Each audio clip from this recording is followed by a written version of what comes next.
Ladies and gentlemen, welcome back to the third episode of the Shea Station podcast, the newest Mets podcast from Jomboy Media. I'm one of your co-hosts, Jolly Olive. You might also know me as Jack, and sitting with me is former left-handed pitcher in the major leagues for the New York Mets and various other teams, Jerry Blevins. Jerry, how was your weekend before we talk about anything Mets related? I hope you had a good weekend. I did. Thanks for having me. The weekend was good. My niece turned 9. We had a big party at my brother's house. It was lovely. Very nice. That sounds nice and wholesome compared to what happened on the ball field. I had a pretty good weekend too. What'd you get into? Yeah, my girlfriend was she had to go on a cross country road trip to Iowa to pick up her friend. She just missed the Field of Dreams game, which she wasn't going to go to, but I told her that anyway. But yeah, I didn't get to see her for a week or so she came back this weekend. We got to spend some time together. That was awesome. And yeah, it was great outside of, what was going on at Citi Field, which, we were all excited about last time out, and now not so much. A little bit more deflated. A little bit deflated, but they played good baseball for the most part. And so there are things, bright spots to look forward to. There's still some glaring holes in what they did, but ultimately they showed some fight. So, I'll be as optimistic as possible in my viewpoint, but there's some issues and they're being magnified in this tough stretch of schedule. So yeah, this was probably the best team we played all season, Los Angeles Dodgers. And there were a lot of, I talked a little bit last episode about momentum being built in that National Series, and while that applied to some players, it kind of seemed like it skidded off the tracks almost completely after that first game. We're going to cover all 3 games of what happened in the Dodgers series. I'm going to take us to game 1 real quick. This was probably the toughest one to swallow, I think. The Mets dropped game 1 6-5, but it was quite the story outside of the final score.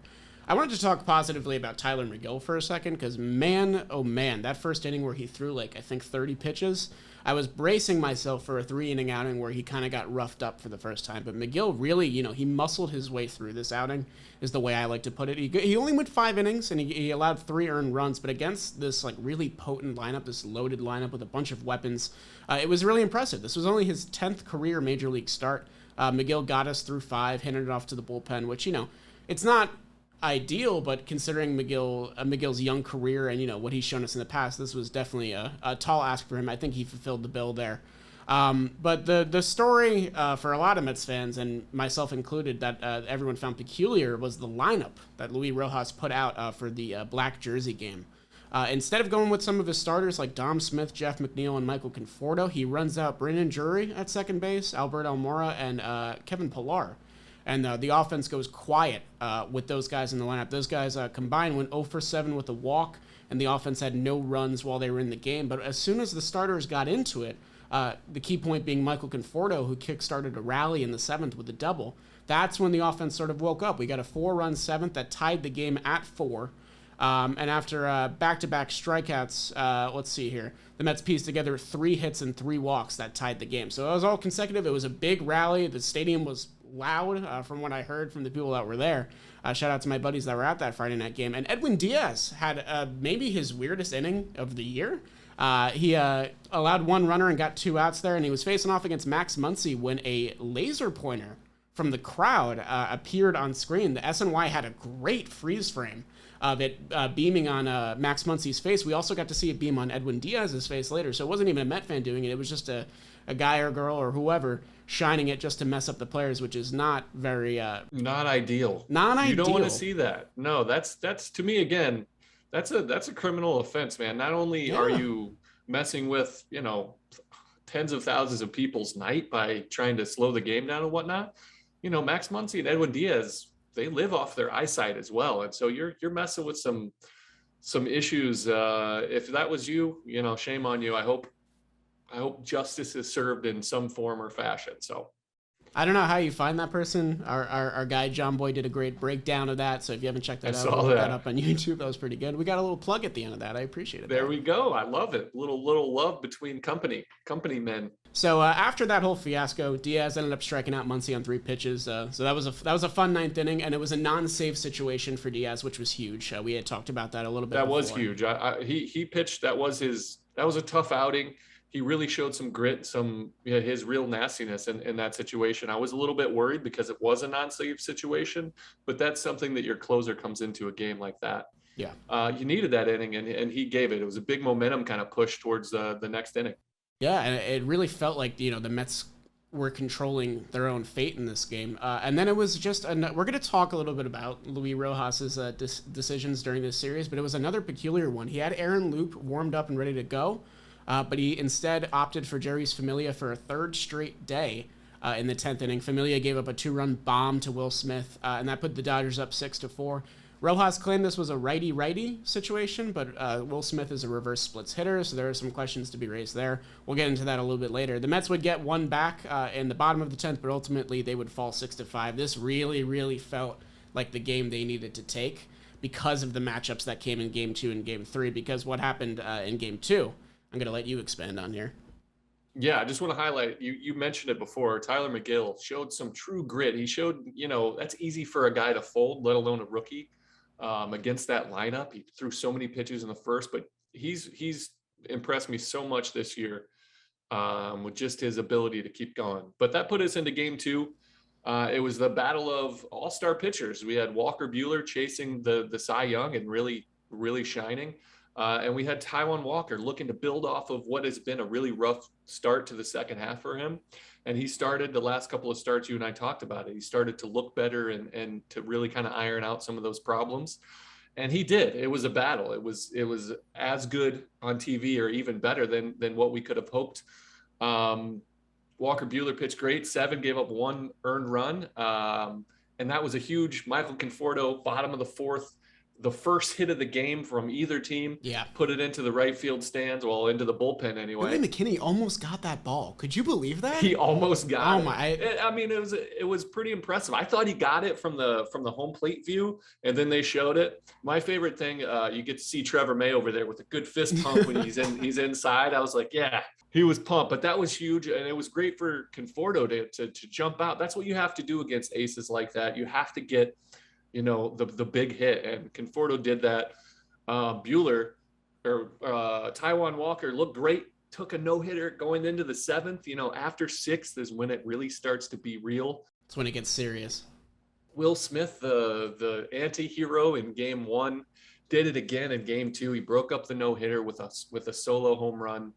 And that kind of ended Taijuan Walker's night. It didn't, though, because he ended up leaving with runners on and 2 outs.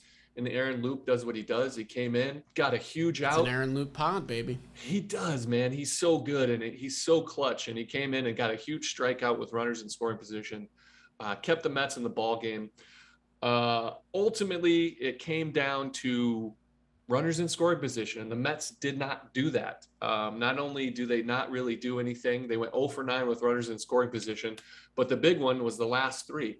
Went into extra innings. The Dodgers put a run on Yennsy Diaz. He pitched great, but you start with a runner on second base and you expect that one to score.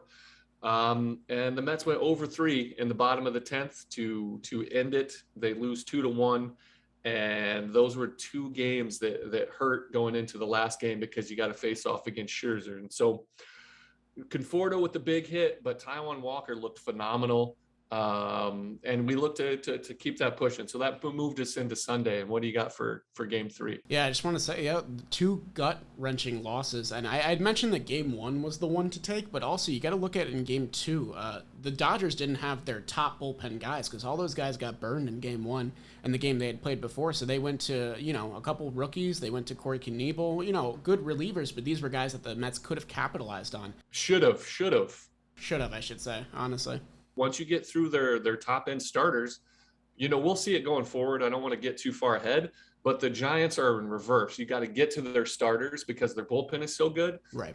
For the Dodgers, you have to get to their bullpen because their starters are so good, especially their secondary pitchers, which we didn't do. We didn't do it at all. Yeah. And we lost two kind of heartbreak 1-run games. Yeah. Buehler made pretty much one mistake all night that I saw, and Conforto luckily capitalized on it. But yeah, wasn't enough. 1 run is not ever going to beat the Dodgers. I don't think they've had a 1-0 loss this year. I don't have the stats to back that up, but I'll take the field on that. Yeah, one. I was going to say. Probably did lose by 1-0. But the complete air of deflation really leaked into the Sunday night game, which unfortunately was an ESPN game on a national broadcast. I don't think the Mets really appreciated that. Their time got bumped back. They don't have a day off the next day, so they took the red eye right after this. They got trounced. 14-4 was your final in Game 3. Carlos Carrasco, we talked about this being a big proving start for him, but it just did not come together. 6 runs in 2 innings. It was another 3 home runs off him. Another first inning home run too, the third time that's happened to him in 4 starts. Will Smith again, man. This is the quickest ascension to Mets killer I think I've ever seen out of an opposing hitter. Will Smith was really killing us this series. Max Muncy too, but Will Smith is the one I remember. Will Smith is the one that hurts because you expect Muncy to do his thing because he's one of the he's one of the best hitters in the game. And Will Smith has emerged as the other guy. Yeah. We didn't have to deal with Justin Turner too much. Except for Game 3. He ended up getting us. Yeah, except for he ended up getting us, but he was, coming off an injury and he only used it for a pinch hit and made the Sunday start. But Will Smith, man. Not the actor. We love the actor. And even the Braves relief pitcher, I like him too. Okay, he's a lefty. I dig it. We did have some positives from Game 3 somehow, some way. How about Jake Reed? Coming in relief for Carlos Carrasco. He gave us 3 shutout innings, struck out 3, allowed 2 hits against the Dodgers. His slider looked nasty. I got this from Michael Mayer on Twitter. Had a 40% whiff rate against the Dodgers, which is a tall task there. So good on Jake Reed and his slider. Hopefully maybe we'll see more of him now.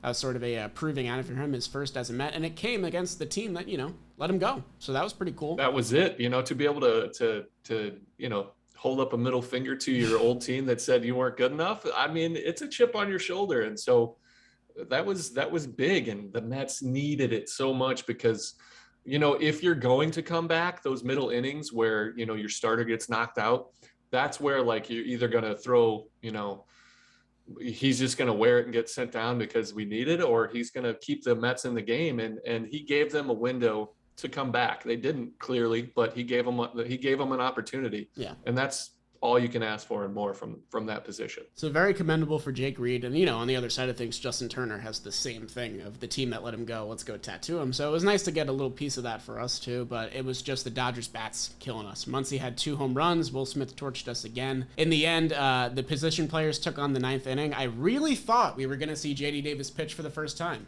For those who don't know, Davis pitched in college and was pretty good. 2.94 ERA in 36 college games, but he didn't get into the game. It was Brandon Drury. Then Drury got shelled, so we put in Kevin Pillar, and Kevin Pillar has a 0 ERA for the Mets now. It's one of the best ever. It's easy. It's pitching is easy. Yeah, it's easy. Clearly, I'll give you a quick reason why we didn't see J.D. Davis. Why didn't we see him? He's too valuable. You don't want him to get hurt. If it was like a big time game and we're close, you'll see him, I imagine. If it's like a tie ball game and they don't have anybody else to go, that's when you'll see J.D. Davis. But you throw out those guys, it's the last couple guys on the roster. But pitching is easy, like clearly. Pillar showed it. Clearly demonstrated there. I mean, big league hitters, Dodgers, whatever. Yeah, doesn't even matter what the competition is. But at the end of the series, the Mets go 2 for 29 with runners in scoring position. That's a .069 batting average. And they're last in the major leagues with sacrifice flies with 13. So just across the board, the problems have resurfaced after this national series. Did you say 13? 13 sacrifice flies. Wow. That's 13. That's hard to do. That's impressive to not have more than that. In I think we've played 117 games now. 13. I'll give you one more chance for that batting average. What was it? 069. Come on. It's 069. 069, man. 069? I was ready to say nice, but it's not nice. To be honest, it's not nice. I had the same exact thought. I was like, I could make a joke here, but it was better if it was like 690 or 369. I know, but that's been the story, and it's the story of this whole series, our whole season, is we're not hitting, especially with runners in scoring position. Even when they give us in extra innings a chance to have runners in scoring position that we don't earn, we didn't hit. And they showed heart. They fought. They kept the game close, but ultimately we got beat by a better team. They're better than us. Yeah. And they showed it. But the guys did show a sense of urgency, that McCann talked about. They did show that these are games that you have to win. They didn't, but they fought a little bit. They got it handed to them in the third game, right off the bat with Cookie going down and getting lit up a little bit. But you got to let it go. You talk about that short memory, the short-term memory. You got to let it go because today's game, on top of the brutal schedule of being, the primetime game move to a West Coast flight, all those things are not fun. Yeah. But you deal with it as it comes, and so you got to look forward. You got to be able to look at today and try to win a ball game today. Yeah. Luckily for you and me, we can talk about that series. And so you said you wanted to get into Luis Rojas. Yeah. So, okay. Let's do it. So this is especially difficult for me because I've seen, there's always manager slander on whatever discussion of whatever team is going on social media, because that's just a given. It's very easy to say this decision was bad in hindsight when you know what happened. And it's much more fair to, call decisions at the moment, regardless of what happens. I've been defending Rojas pretty much all year, basically solely because of what happened in May, when this team turned in a very positive winning record with all those injuries and all those shifting lineups and all the players being sent down and sent to the injuries list and all that. I thought that Rojas did a commendable job of keeping the team tight-knit. And he's made questionable decisions before, and I've overlooked them in a way, or I guess, taking them in stride. But in this series, playing against arguably the best team you've played against all season, there were just too many to ignore. I think Rojas, I'm not saying that, maybe you reverse some of these decisions and the Mets don't get swept, because the Dodgers are a much better team than the Mets. It clearly showed. And the Mets have bigger problems to address, like the runners in scoring position, all those other things. But just to rattle off a few, the biggest one for me was the starters getting benched in Game 1, because it was made obvious when they came back in that they needed to be in the whole time. Because as soon as they got back in, the Mets tied the game. And you have to wonder if McNeil and Dom Smith and Conforto start that game against Urias, maybe, we put up more than 4. Maybe we don't go to extras. Maybe we don't have that problem. You can say what if, whatever, but that was a big one to me. Using Familia for a third straight day over Loop, that was pretty perplexing too. I know you wanted Loop for maybe Game 2 and Game 3, especially with how depleted the bullpen is. But the way I looked at it was like, if you have an opportunity to secure a game, you have to do it. And if that means you burn Game 2 and Game 3, whatever, because it's better to win one than get swept. So Game 1, a couple perplexing decisions. There were also some in Game 3. One that I had a gripe with, that I saw other people, had a gripe with as well. He batted Carlos Carrasco with 2 on and 1 out in the second inning, and then immediately pulled him the next inning for Jake Reed. Love Jake Reed. Shout out Jake Reed, but pinch hitter probably should have been used there. And then using Yennsy Diaz for a third straight day as well. I know the bullpen was a little strapped at the end there. You really had Jeff Hartlieb and then position players. At that point, it looked like a foregone conclusion that the Dodgers were going to take this game and run away with it. So using Diaz the third straight day there didn't seem totally necessary to me. Again, it's a lot of ifs and buts and whatever. But Game 1 and Game 3, there were a lot of things that I felt could have been done better by Rojas. I think this might have been, no hyperbole, his worst series of the year. It's fair. I mean, your arguments are fair. There's always stuff going on behind the scenes that we don't know about, whether guys are dealing with, little nagging injuries, or there's stuff going on. We just don't know. But Rojas is the guy that makes those decisions, and he stands and he takes the blame. That's what a good leader does. He doesn't say, McNeil's dealing with a little wrist. He was tender, didn't want to start, or Conforto's had something going on. He doesn't put blame anywhere else. He'll take it, and that's fine.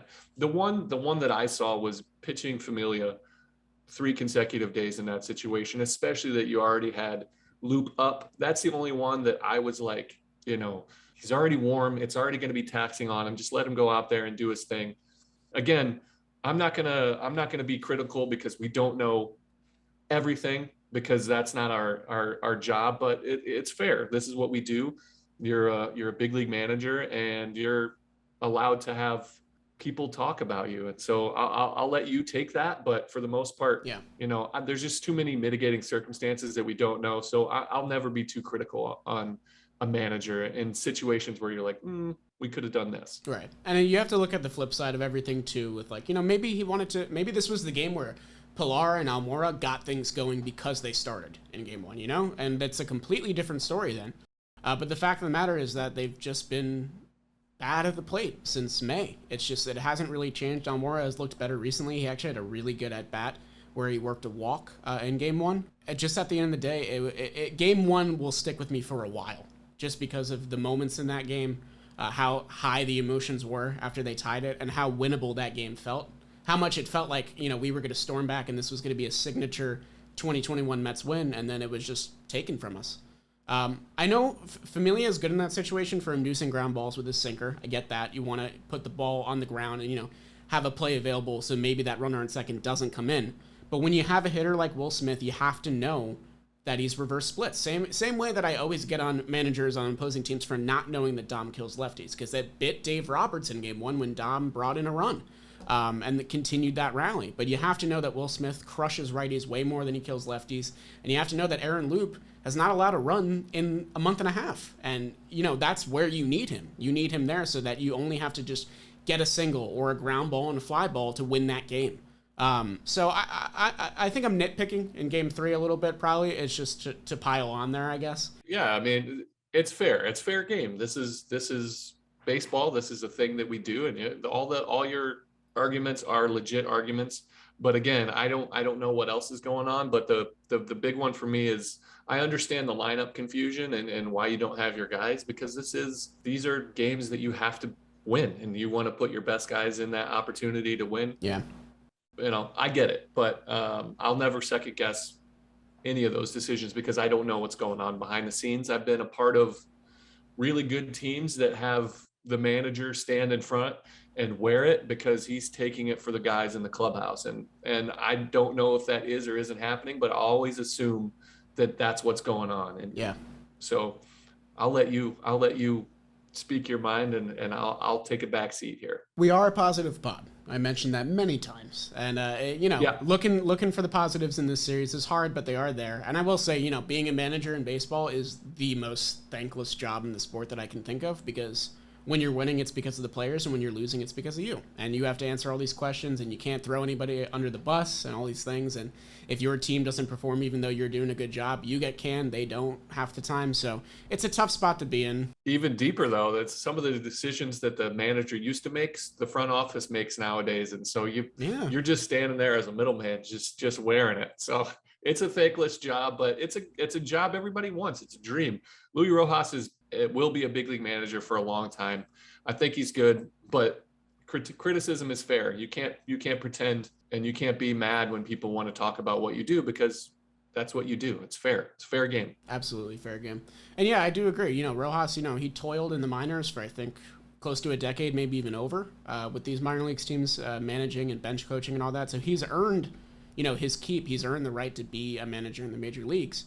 And I'm really glad he didn't get canned at the beginning of the season. And, because, Cohen was cleaning house. A lot of guys went that we had saw in the past regime.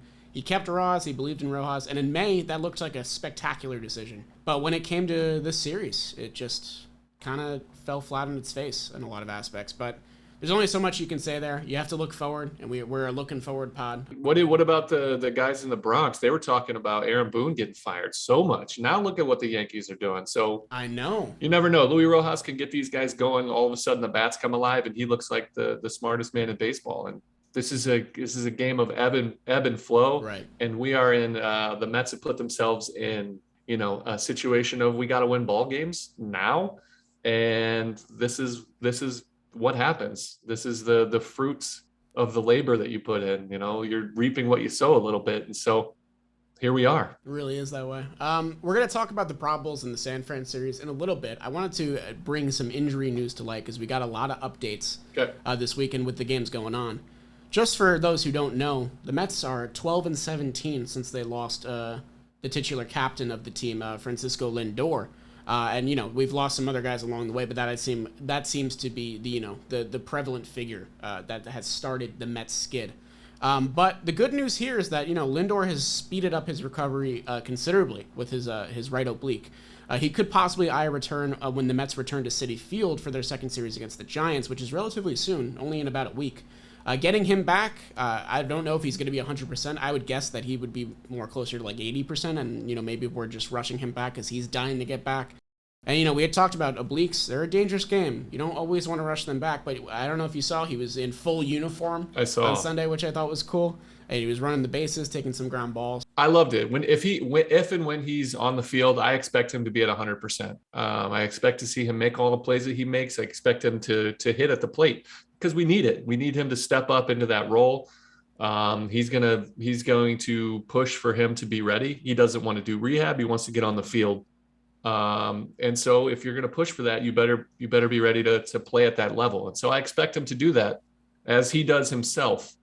Just a little lightheartedness. I loved seeing him in full uni. Yeah. He just wants to be in uniform, and I love that. That's a good feeling. That's when you see your franchise player dressed like that when you're out shagging BP and he's wearing a full uniform. It brings up the mood in the clubhouse a little bit, just because you're like, this dude just wants to be on the field. We're playing a game. This is fun. I forgot. Sometimes when I was out shagging BP, I look because in when I'm pitching, it's always a pristine, crispy white uniform. I look down, I was like, I don't even look like a ball player ever. So I'll just slide, shout out to Kevin Kirsten and the clubhouse guys for doing my laundry every once in a while. But you just need grass stains. This is a sport. This is fun. Yeah. We're playing a game, and you see a guy like Lindor wanting to wear the uniform. And it's a reminder that these guys really want to play and really want to win. And it's a fun game. And so I love seeing Lindor do that. I love seeing him push for himself and advocate to get into this game without rehab. I hope it works, and he could be that spark plug that offense needs. Yeah, I mean, it's dire. Yeah, dire. That's a good word to put there. And it is nice to see a guy that is just dying to get on the field to play for your team, especially when it's the guy, making the most money on the team. Like, you don't necessarily have to act that way when you lock down a 12-year contract. So it's good to invest in a player like that. And, when you get him back, if you get him back on this supposed schedule that they're lining out for us, you get him back for the 15 games of Nats and Marlins. And, that's really where, the Mets offense could hopefully reawaken and capitalize on those pitching staffs. Although the Marlins, they pitch pretty well, but I'm more speaking in terms of records there, I guess. So yeah, they're saying that he's probably going to face live pitching this week. Whether that's in rehab games or live batting practice, I would have to assume batting practice. That's my guess, because I know they're trying to avoid rehab and get him back on the roster as close to as possible, as soon as possible, I should say. And Rojas said they should have Lindor back, in quotes, sooner rather than later, which is good. Very encouraging. Hopefully that's not a farce. Because on the other side of things, it's not looking good for the best pitcher in baseball. He's been shut down again, 2 more weeks. It's continued inflammation in his right arm and elbow, and this really is putting his season in jeopardy. And this is maybe because I know we were almost back to full strength for 4 innings in the Pirates series, and then we lost Lindor, and then the trickle effect after that. But these 2 injuries, I think feel way worse than everything that happened in May, and I think it's showing with how the team has performed. Yeah. For me, the losing Lindor for this stretch, especially when he was starting to look like he was coming into form, that's a rough one, because DeGrom being hurt, that's as good as DeGrom is. To me, he's the best player in baseball.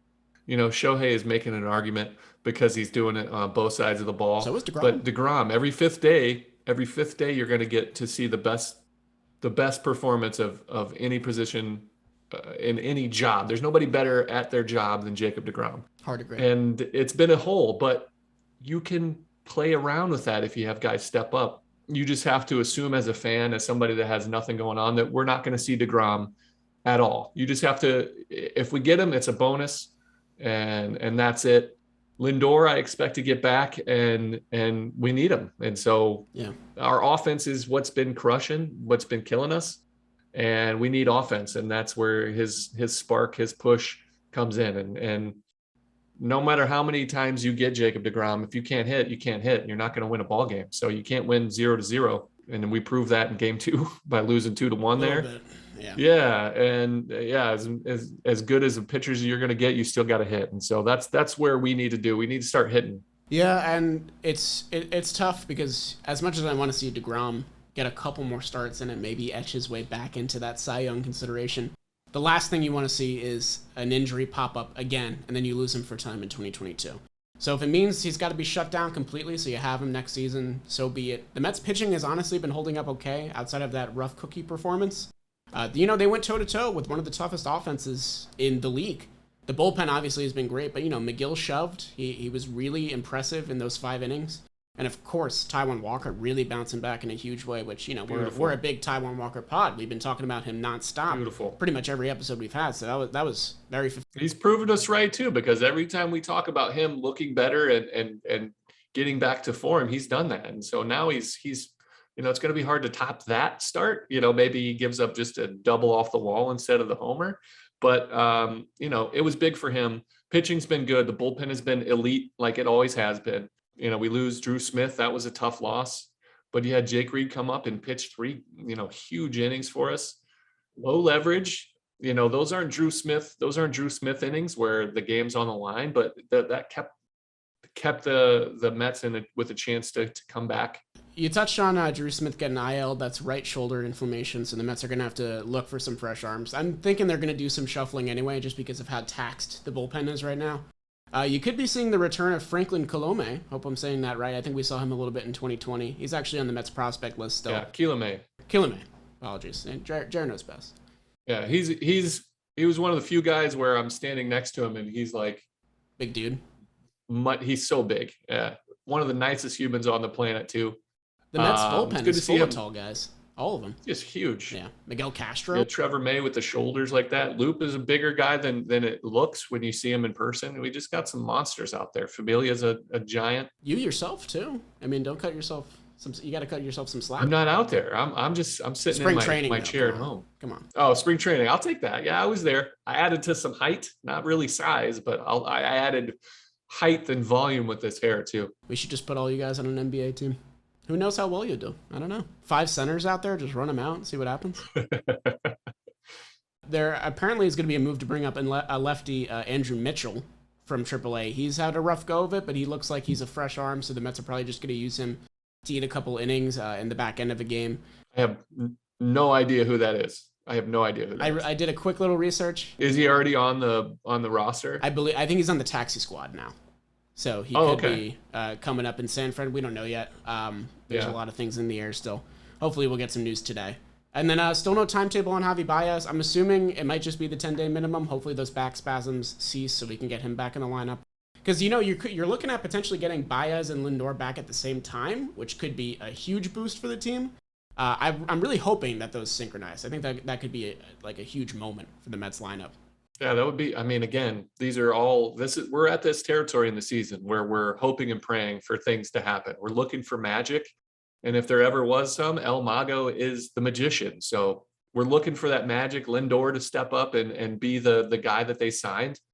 It's a tall ask, but we need that now. We're looking for those miracles to happen. And hopefully that's the spark we need. Whoever comes up and fills in that bullpen depth, hopefully we don't see and need them to be in a huge position, because that's not, that's probably, the game isn't going great for us at that point. But gosh, we're in desperation now. We got this stretch coming up. Do you want to preview first, or do we want to kind of get a sketch of where we're at? We'll do some previews. So Mets are they took the red eye. They're in San Francisco. They have no day off, and they're going right toe to toe with the best team in the National League, the San Francisco Giants, for 3 games at Oracle Park. Game 1 is going to be a tough ask already for the Mets, because they're going toe-to-toe with Kevin Gausman, who's having his best year of his career, 11-5, 2.29 ERA there. One note I made that I saw in the probables and projections is that Kevin Pillar actually has a decent bit of experience against Gausman.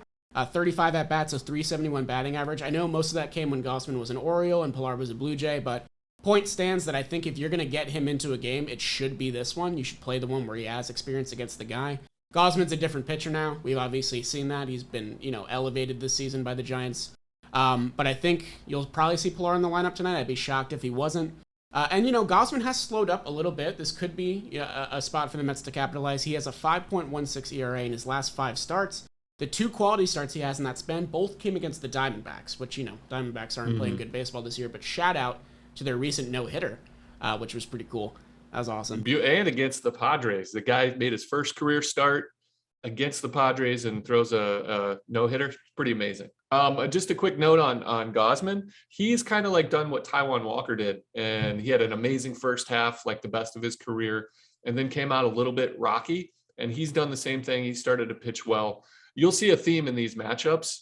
Gausman, Logan Webb, Anthony DeSclafani, all these guys are having career years. These guys are pitching the best they've ever had. And that says something to what the Giants are doing over there. So I'll let you get back into the matchups, though. Yeah, only thing I was going to feed off that point, actually. This is the most innings pitched for Gausman since 2018. So he's having a similar issue to Walker. But, we saw Walker turn around last start. Doesn't mean Gausman is going to be easy fodder for the Mets lineup. And I think most Mets fans know that, because nothing comes easily for the Mets lineup.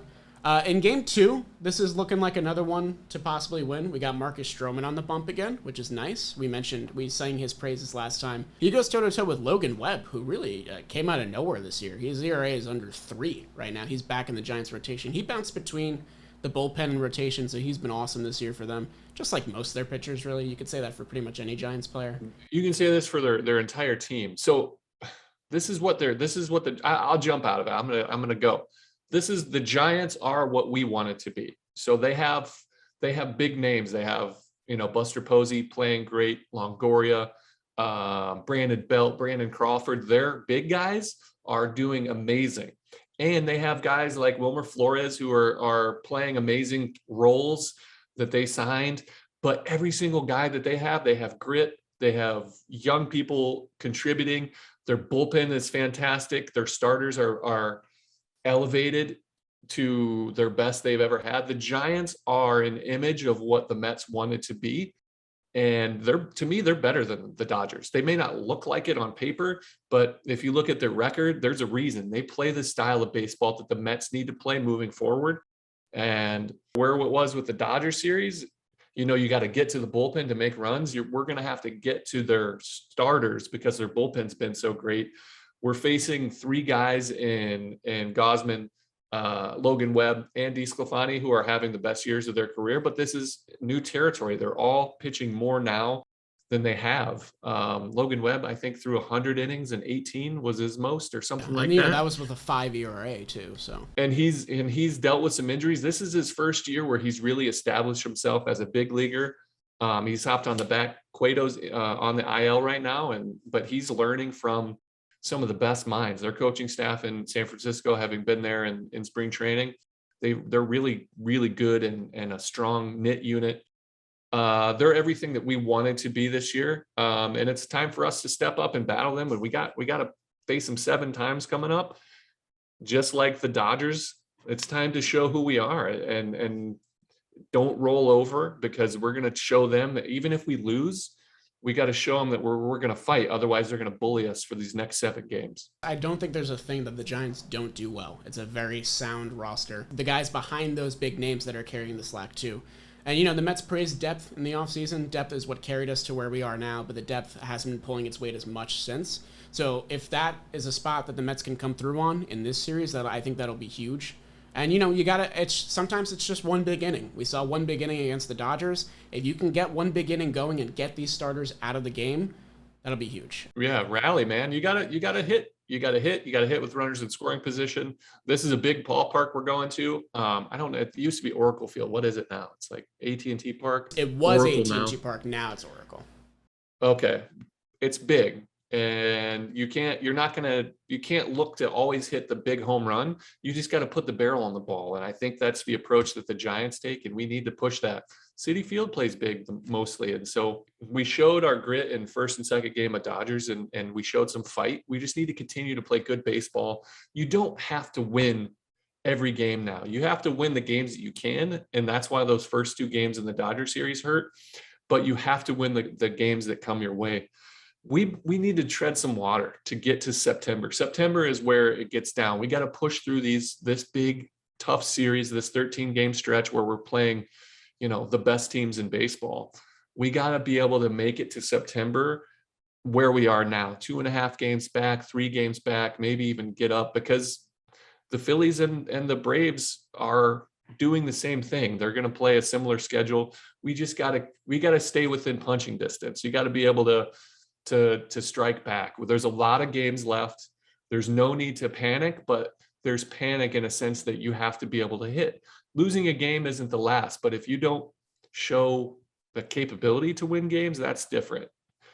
And as bad as that Sunday game felt where we just got trounced, the first 2 games were a big indicator for me that this team has some fight left in them. So I'm excited. Yeah, I think if you win one of those games, maybe Sunday turns out a little bit closer, a little bit less deflating. And yeah, you had mentioned, you just have to tread water. I even think if the Mets are like 4 back, because, the Braves have been 4 back, the Phillies have been 4 back. You have that 15-game stretch with those 2 bottom 2 teams in the NL East. You can really make up serious ground there because, after this stretch, the Braves and Phillies, they return to a normal schedule playing competitive teams. So it's just, can you not get swept? Can you win one? Can you take two? Can you split the 4-game sets while you're at Dodger Stadium and at home? It's going to be a big test. I also wanted to say, I saw this on Twitter today. The Mets have now set the record for the longest stretch without a triple. I think it's 65 games. But now you're going to Oracle Park and you got Triples Alley. So Triples Alley. Yeah. Who's gonna get it? Who's your guy? If you had to put money on it. This is fun. Yeah. Okay, who's gonna snap the streak? If I had to guess, I think Nimmo, right? I think Nimmo would probably get it. That's fair. He might try to stretch a walk into a triple by sprinting it out. That's true. I'm gonna go. I don't know what the lineup is gonna look like. I'm gonna throw, if Pilar's facing Gosman today. Pilar played a really big role for their team in San Francisco. He's familiar with it, and the guy plays, with the gas pedal down. And so I think he's my guy. That's a tough pick. That's a good odds. So if I hit, that's like 50-1 because he's not a regular player. But that's my guy. Yeah, I like that pick a lot. That's pretty good. You used my my little bit of research there. I appreciate that. Hey, that's what we're doing. I jump on your back. You carry the team, and then I'll just you set them up. I'll knock them down. I like it.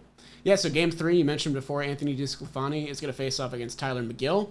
I found this in the probables as well. Michael Conforto, J.D. Davis, Tomas Nieto, Brandon Nimmo, Brendan Drury, Jeff McNeil, and Pete Alonso are a combined 2 for 27 against Anthony DeSclafani. So I think really, if you're Rojas, maybe throw in some of the guys that have never faced him before, because even when Disco wasn't having the best years of his career, he was stymieing these Mets hitters.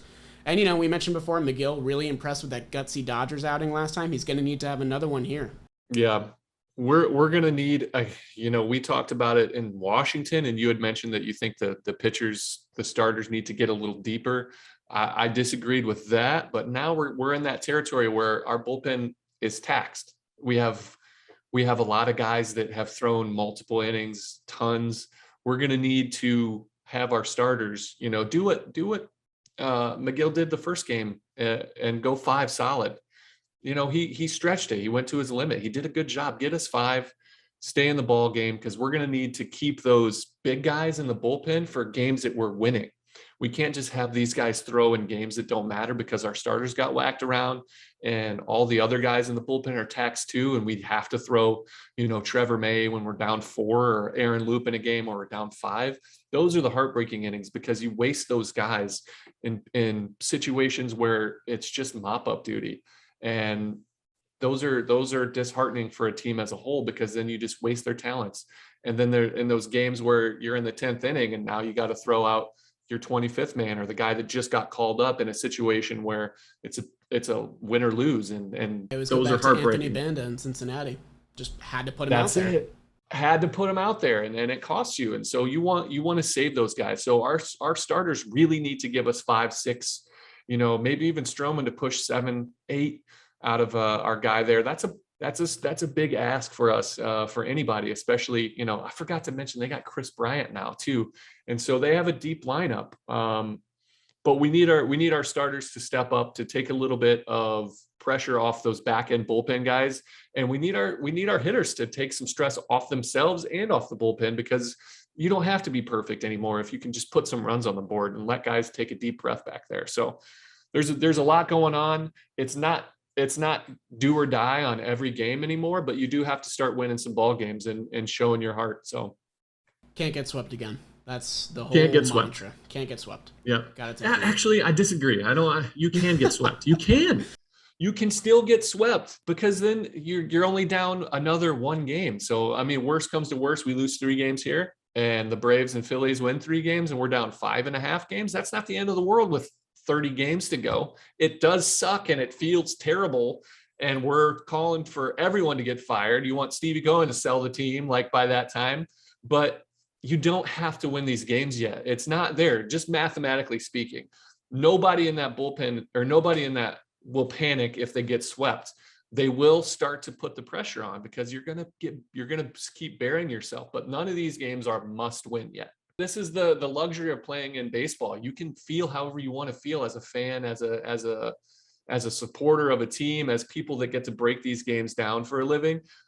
I just want to make sure that you realize that this isn't a must win, but this is games that you need to win. That's why if every game you lose, you're digging yourself a little bit deeper, and your climb has to be that much steeper. And so they're going to hurt, but they're not must win yet. I just wanted to put that frame in front of us a little bit. I can respect it coming from a former Met who's been in the trenches. He's been in these races. I respect it.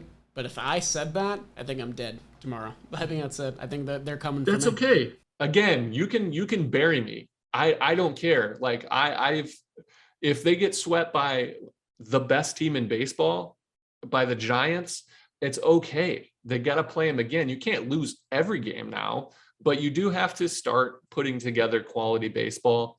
They should have or could have won 2 out of 3 against the Dodgers and didn't. That's why it hurts. And so we're not in have to win every game territory, but we're getting close. And you're about to see through this tough stretch who guys really are.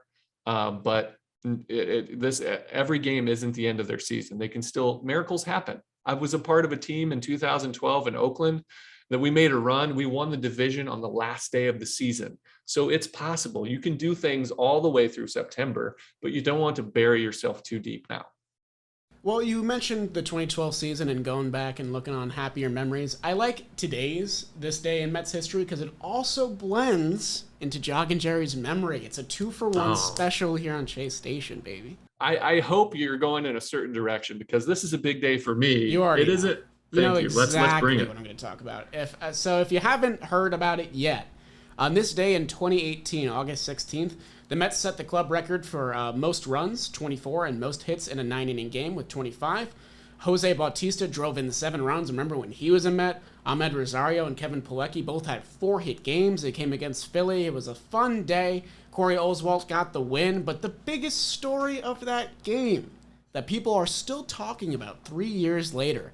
It's big news. It's huge news. It's earth-shattering, I'd even argue. Jerry Blevins comes in with that scoreless inning of relief, and then also steps up to bat. Oh, yeah. I don't know. What were you going to say? I missed it. Go ahead and say that again. I was going to say that you stepped up to bat. You got your first major league hit off Scott Kingery and first major league RBI to make it a 21-4 game. He went 1 for 4 in his career. This was the lone hit, but it was glorious. I'll tell you what, I am 1 for 1 in my career with runners in scoring position. I'll put it to you that way. The Mets could use you right now, man. They really could. This is you can't see it. This is the bat that I use. No way. Yeah, for those listening on Spotify and Apple right now, Jerry's got the helmet going. He's got the ball. He's got the bat. This is the ball. This isn't the helmet. I stole this from spring training. Again, one more shout out to Kevin Kierst. He got this authenticated for me. He's the Mets clubhouse manager. Wonderful man. Big shout out for him getting me this. He got me a bunch of things throughout my career there for myself and those small accolades. But this one feels different. You get a big league hit. You know, this is a big day for me.